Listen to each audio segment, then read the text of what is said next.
Hello everyone. इस video में हम कक्षा 6 विषय विज्ञान की आकलन कार्यपत्रक 7 करेंगे। दिनांक है इसकी 16 नवंबर 2021 और इसको शुरू करने से पहले चैनल को ज़रूर सब्सक्राइब कर दीजिएगा। देखते हैं, सबसे पहले निर्देश दिए गए हैं। निम्नलिखित प्रश्नों के सही विकल्प के सामने एक पेंसिल या कलम से वृत्त को काला कीजिए। तो ये आपसे प्रश्न पूछे गए हैं, इनके आगे आपके ऑप्शंस दिए गए हैं। ऑप्शंस में जो सही ऑप्शन है उसके आगे जो गोला बना हुआ है उसको आपको रंगना है, या आप पेंसिल से रंग लो या फिर कलम से रंग लो। ठीक है, काला करना है। तो चलिए शुरू करते हैं। और चैनल को ज़रूर सब्सक्राइब कर दीजिएगा स्टूडेंट्स, और साइड में बेल आइकन होगा उसे प्रेस कर दीजिएगा, जिससे आगे आने वाली वीडियोस की नोटिफिकेशन आपको समय पर मिल सके। प्रश्न 1 देखते हैं। प्रकाश सदैव डैश रेखा में चलता है। तो ये हम पढ़ चुके हैं, प्रकाश सदैव सीधी रेखा में चलता है। ठीक है, ऑप्शंस देख लेते हैं। ए है वृत्ताकार, बी है सीधी, सी है तिरछी, डी है उपरोक्त सभी।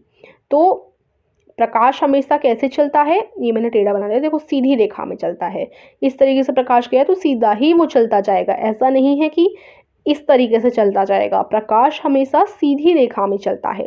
तो इसका सही आंसर है बी, प्रकाश सदैव सीधी रेखा में चलता है।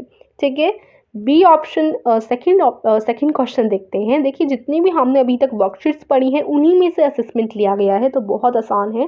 प्रयास कीजिए इसको आप खुद से हल करें। कहीं प्रॉब्लम आती है तो इस वीडियो द्वारा आप चेक कर सकते हैं। दूसरा प्रश्न, निम्नलिखित में कौन से पदार्थ पारभासी हैं। पारभासी का अर्थ होता है कि ऐसे पदार्थ जिनसे हमें आर पार दिखे लेकिन धुंधला दिखे। तो हमने 3 प्रकार के पदार्थ पढ़े थे, एक पारदर्शी, एक अपारदर्शी और पारभासी। तो ये पारभासी पदार्थ, तो पारभासी पदार्थ यानी जिससे हमें धुंधला दिखता है, आर पार दिखता है लेकिन धुंधला दिखता है। तो हवा और पानी, घिसा कांच और बटर पेपर, सी है हवा और बादल, और डी है घिसा कांच और एल्यूमिनियम शीट। इन सब ऑप्शंस में से आपको बताना है कि कौन से पदार्थ पारभासी हैं। तो हवा और पानी पारदर्शी होते हैं, इनसे हमें आर पार आराम से दिखता है। घिसा कांच और बटर पेपर ये हमारे पारभासी हैं। फिर हवा और बादल, ये हमारे जो हैं, बादल तो शायद अपारदर्शी होंगे या फिर पारभासी कह सकते हैं, लेकिन हवा तो साफ साफ हमारी पारदर्शी होती है। ठीक है, तो इसलिए एक यहाँ पारदर्शी है और दूसरा कुछ भी हो, मैटर नहीं करता, दोनों ही हमारे पदार्थ पारभासी होने चाहिए। तो बी आपका राइट आंसर हो जाएगा, घिसा कांच और बटर पेपर। घिसे कांच से भी आपको धुंधला दिखेगा और बटर पेपर से भी अगर आप देखें तो धुंधला ही दिखता है। सो बी हमारा एकदम करेक्ट आंसर है, घिसा कांच और बटर पेपर। थर्ड क्वेश्चन है, सूर्य का प्रकाश गुजर सकता है ए दीवार से, बी किताब से, सी पानी, या फिर डी ईंट। तो सूर्य का प्रकाश किससे गुजर सकता है। दीवार तो देखो अपारदर्शी होती है, वो अपने अंदर से किसी भी चीज़ को आर पार नहीं जाने देती। किताब भी हमारी अपारदर्शी है, ईंट भी अपारदर्शी है, लेकिन पानी पारदर्शी है। इससे जो है सूर्य का प्रकाश, जो लाइट होती है, प्रकाश होता है, वो गुजर सकता है। तो सी आपका राइट आंसर है। तो फर्स्ट क्वेश्चन का आंसर है बी, सेकेंड का भी बी, थर्ड का सी। ठीक है, अब चौथा देखते हैं। निम्नलिखित पदार्थों में कौन सा पदार्थ प्रकाश को अपने में से होकर गुजरने देता है। तो तांबा गुजरने देता है प्रकाश को अपने में से होकर, बी लकड़ी गुजरने देती है, डी रबर गुजरने देती है, या फिर सी रबर गुजरने देती है, या फिर डी कांच गुजरने देता है।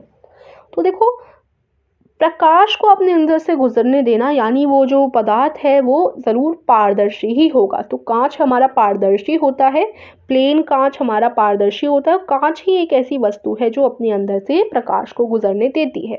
बाकी तांबा अपारदर्शी है, लकड़ी अपारदर्शी है और रबर भी अपारदर्शी है। ठीक है, अब आगे पांचवा प्रश्न देखते हैं। एक घोर अंधेरे कमरे में यदि आप एक दर्पण अपने सामने रखेंगे तो क्या आपको अपना प्रतिबिंब दिखाई देगा। तो दर्पण का अर्थ है यहाँ पर शीशा। तो अगर आप अंधेरे कमरे में शीशा रखेंगे तो आपको अपना रिफ्लेक्शन यानी प्रतिबिंब दिखाई देने को मिलेगा। तो नहीं मिलेगा, क्योंकि जब तक आपके पास लाइट नहीं है, लाइट रिफ्लेक्ट होके नहीं आएगी आपकी आंखों के सामने, तो आपको कुछ भी देखने को नहीं मिलेगा। तो ए ऑप्शन है हाँ, बी ऑप्शन है नहीं, सी ऑप्शन है कभी हाँ कभी ना, और डी ऑप्शन है कुछ नहीं कह सकते। तो देखो, ये दोनों ऑप्शन गलत हो जाएंगे, ए या बी में से ही हमें डिसाइड करना है। तो इसका राइट आंसर आपका रहेगा नहीं। B is the right answer हमें देखने को नहीं मिलेगा। ठीक है, तो फोर्थ का डी हो जाएगा, फिफ्थ का बी हो जाएगा। अब चलते हैं सिक्स्थ क्वेश्चन की ओर। सिक्स्थ में है चंद्रमा है, ए ऑप्शन दीप्त, बी ऑप्शन अदीप्त, सी ऑप्शन ए और बी दोनों, और डी ऑप्शन उपरोक्त में से कोई नहीं। तो देखो दीप्त का क्या अर्थ होता है? दीप्त का अर्थ होता है कि जिसकी खुद की रोशनी हो। अदीप्त का मतलब जिसकी खुद की रोशनी ना हो। और ए और बी दोनों ये हो नहीं सकते, दोनों एक साथ कैसे हो सकते हैं? फिर उपरोक्त कोई नहीं, ये भी नहीं है। तो राइट आंसर है बी हमारा अदीप्त। देखो चंद्रमा जो होता है वो अदीप्त होता है, इसकी खुद की कोई रोशनी नहीं होती है। सातवां प्रश्न है प्रकाश का प्राकृतिक स्रोत कौन सा है? चंद्रमा, सूर्य, ट्यूबलाइट या मोमबत्ती? तो देखो प्राकृतिक स्रोत की बात करें तो सूर्य ही हमारा प्राकृतिक स्रोत होता है। ट्यूबलाइट नहीं होती, चंदा की तो रोशनी ही नहीं होती, और मोमबत्ती भी नहीं होती। देखो सूर्य हमारा प्राकृतिक स्रोत है। दिन में जब हमें दिखता है बिना लाइट के, तो वो सूर्य की मदद से, सूर्य की किरणों की मदद से ही हमें देखने को मिलता है। आठवां प्रश्न है दीप्त वस्तुओं के उदाहरण है। तो दीप्त वस्तु आपको बतानी है कौन सी है। जलती मोमबत्ती दीप्त है, तारे दीप्त वस्तु हैं, सी सूर्य दीप्त वस्तु हैं, या उपरोक्त सभी दीप्त वस्तु हैं। तो देखो दीप्त का अर्थ होता है जिनकी खुद की रोशनी हो। तो जलती मोमबत्ती रोशनी देती है, तारे भी रोशनी देते हैं, सूर्य भी रोशनी देता है। तो यानी तीनों ही वस्तु दीप्त हैं। तो उपरोक्त सभी डी आपका राइट आंसर हो जाएगा। ठीक है, सेवंथ का बी, एट्थ का डी, सिक्स्थ का बी।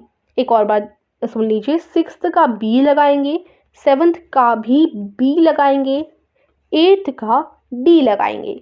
नौवां प्रश्न, छाया डैश होती है, सफ़ेद रंग की, नीले रंग की, काले रंग की या नारंगी रंग की? तो कोई सी भी वस्तु हो, छाया हमेशा उसकी काली रंग की ही बनती है। सो सी आपका राइट आंसर है। 10वां प्रश्न, कार्डबोर्ड डैश होता है, पारदर्शी, पारभासी या पारदर्शी या उपरोक्त सभी? तो देखिए कार्डबोर्ड से आप लोग आर पार बिल्कुल नहीं देख सकते, तो वो हमारा क्या हो जाएगा? अपारदर्शी हो जाएगा। ठीक है, सो आपका ये सी है, गलत लिख दिया यहाँ पर। देखो 1 और सी इस तरीके से लिख दिया है, यहाँ पर ये सी है और ये डी है आपका। ठीक है, सो आपका सी ऑप्शन इसका सही है। तो अब मैं एक और बार बोल देती हूँ, 8वें का आपका डी है, 9वें का सी है और 10th का भी सी है। ठीक है, तो इस तरीके से सारा आप लोग आंसर्स यहाँ पर देख सकते हैं। ठीक है, 10 प्रश्न पूछे गए थे। और अगर आप फ्री का अपना खुद का ऐप बनाना चाहते हैं, फ्री ऐप खुद का डेवलप करना चाहते हैं, कोडिंग सीखना चाहते हैं, या विदाउट कोडिंग आप फ्री का ऐप बनाना चाहते हैं, सो आप लोग क्या कीजिए, डिस्क्रिप्शन में एक लिंक दे दूंगी, उसे जाकर देख सकते हैं। उसमें आपको बताया गया है फ्री का ऐप कैसे बनाएं, अपना गेम का ऐप कैसे बनाएं। तो इस चीज़ के लिए डिस्क्रिप्शन में लिंक है, जाकर देख लीजिए और वीडियो को लाइक कीजिएगा। अगर आपको ये कुछ भी डाउट आता है, ऐसे ही डिजिटली कुछ चीज़ें जाननी है, तो उसी चैनल पर कमेंट करिएगा। ठीक है, so please like the video and subscribe our channel. यहीं पर आकलन कार्यपत्रक समाप्त होता है। धन्यवाद।